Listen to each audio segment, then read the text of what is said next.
Assalamualaikum warahmatullahi wabarakatuh, Bapak Ibu peserta Pretest PPG Guru SD. Di kesempatan video kali ini kita akan membahas tentang penelitian tindakan kelas. Yang kita akan bahas adalah tentang hipotesis, refleksi, manfaat, dan jurnal. Nah, pembahasan ini kita sudah sesuaikan dengan kisi-kisi 2022 terkait dengan Pretest PPG Guru kelas SD. Menurut teman-teman yang sudah melakukan pretest, penelitian tindakan kelas ini nanti akan keluar, karena kalau kita lihat di kisi-kisinya, itu sangat banyak sekali yang membahas tentang penelitian tindakan kelas. Nah, maka di video kali ini kita akan bahas dia yang 4 ini. Oke, yang pertama kita lihat dulu kisi-kisi penelitian tindakan kelas. Nah, nanti di soal, berdasarkan penelitian tindakan kelas, peserta mampu merumuskan ke dalam bentuk hipotesis tindakan dalam arti dugaan mengenai perubahan yang akan terjadi jika suatu tindakan dilakukan. Nah, nanti berarti kita akan membuat sebuah hipotesis dengan tindakannya. Bagaimana pengaruh terhadap tindakan tersebut. Oke, yang pertama kali kita bahas dulu mengenai hipotesis. Hipotesis penelitian tindakan kelas, hipotesis disusun dalam kalimat deklaratif. Kalimat itu bersifat positif dan tidak normatif. Artinya di sini ada peningkatan ya. Positif berarti ada peningkatan di kalimat yang kita buat. Kemudian yang kedua, istilah seharusnya atau sebaiknya tidak terdapat dalam kalimat hipotesis. Yang ketiga, variabel yang dinyatakan dalam hipotesis adalah variabel yang operasional atau dapat diamati dan diukur. Yang keempat, hipotesis menunjukkan hubungan tertentu di antara variabel-variabel. Baik, sekarang kita akan menuju ke soal pertama yang mengenai tentang hipotesis.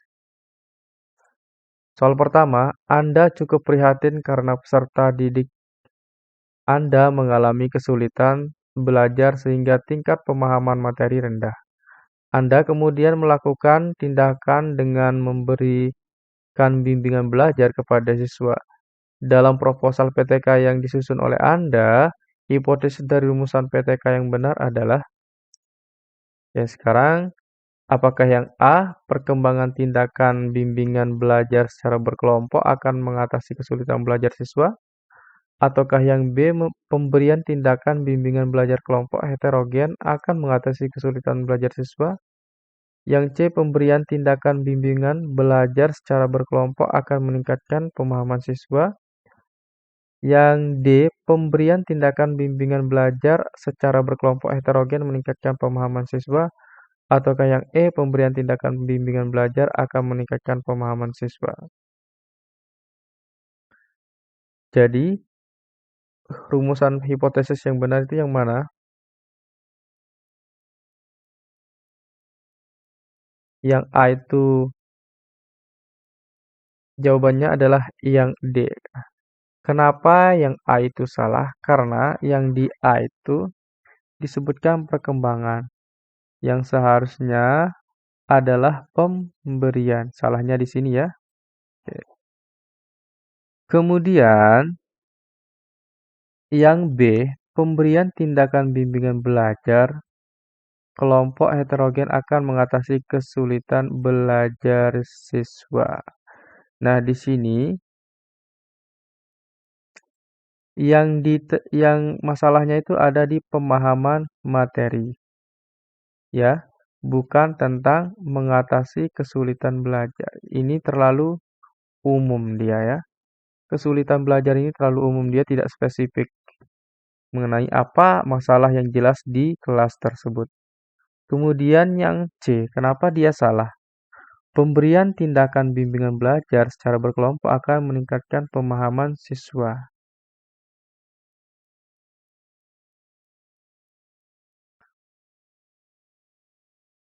Kenapa yang C ini salah? Karena ada kata akan yang seharusnya kita hindari.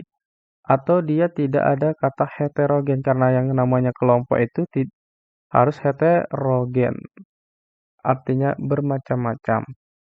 Kemudian yang D, pemberian tindakan bimbingan belajar secara berkelompok heterogen meningkatkan pemahaman siswa. Jadi, pemberian tindakan itu pemberian tindakan bimbingan belajar, ya, adanya bimbingan belajar maka meningkatlah pemahaman siswa. Itu adalah hipotesisnya. Kemudian yang E, kenapa salah? Pemberian tindakan bimbingan belajar akan meningkatkan pemahaman siswa. Nah, di sini tidak dikelompokkan, jadi di sini adalah salah. Kurang lengkap ya. Baik, jadi jawaban yang benar adalah yang D. Bukan soal berikutnya ya, tapi ke kisi-kisi berikutnya dulu kita baca kisi-kisinya. Penyusunan laporan berdasarkan hierarki penelitian tindakan kelas. Nah, ini termasuk nanti masuk ke refleksi, analisis, sintesis, kemudian masuk juga ke laporan, karena ini mengenai laporan. Nah, indikatornya diberikan data hasil observasi, pembelajaran, peserta dapat menentukan refleksi PTK mencakup analisis, sintesis, dan penilaian terhadap hasil pengamatan atas tindakan yang dilakukan. Oke, kita soal pertama dulu.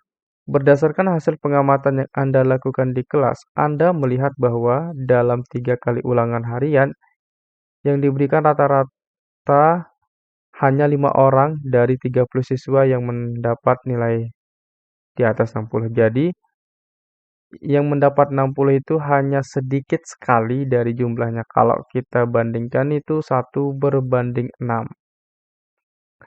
Sebagian besar siswa tidak dapat menyelesaikan soal konsep, gaya, dan sentuhan. Selain itu, pada setiap pelajaran, suasana kelas pasif.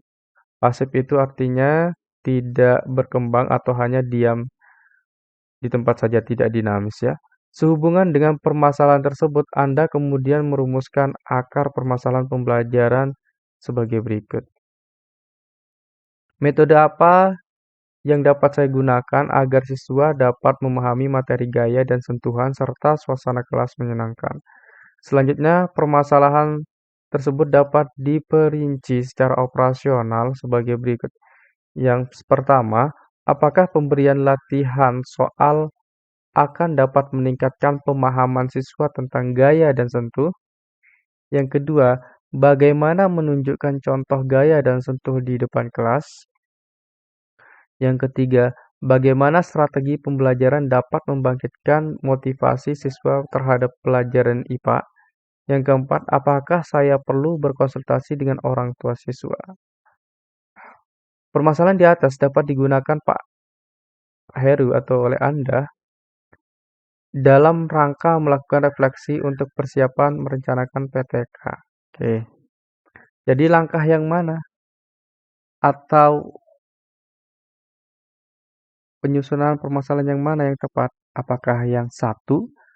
Apakah pemberian latihan soal akan dapat meningkatkan pemahaman siswa tentang gaya? Nah, pemberian soal latihan ini merupakan tindakan, kemudian pemahaman siswa ini ialah yang ingin ditingkatkan. Ini variabel yang kedua. Kemudian yang nomor dua, bagaimana menunjukkan contoh gaya dan sentuh di depan kelas. Nah, ini tidak tahu nih apa yang mau dikembangkan, apa yang mau ditingkatkan, itu ya kan tidak tahu. Seharusnya itu ada dulu tindakan, kemudian ada hasilnya. Berikutnya itu cara merefleksi ya, jadi yang dua salah. Kemudian kita refleksi yang ketiga, bagaimana strategi pembelajaran dapat membangkitkan motivasi siswa terhadap pelajaran IPA. Nah, jadi di sini strategi pembelajaran ini merupakan tindakan, kemudian membangkitkan motivasi ini merupakan yang diberi bukan yang diberi tindakan, tetapi ini adalah hasil yang diinginkan, itu meningkatkan motivasi. Kemudian yang 4, apakah saya perlu berkonsultasi dengan orang tua siswa? Nah, ini tidak tahu apa refleksinya ya. Tidak ada tindakan, kemudian tidak ada apa yang mau ditingkatkan. Jadi, jawaban yang benar di sini adalah yang 1 dan 3. Itu yang C. Oke, berikutnya, penelitian tindakan kelas yang telah dilakukan oleh seorang guru atau calon guru sangat perlu untuk dimanfaatkan. Salah satu manfaat PTK adalah diseminasi atau menyebarluaskan.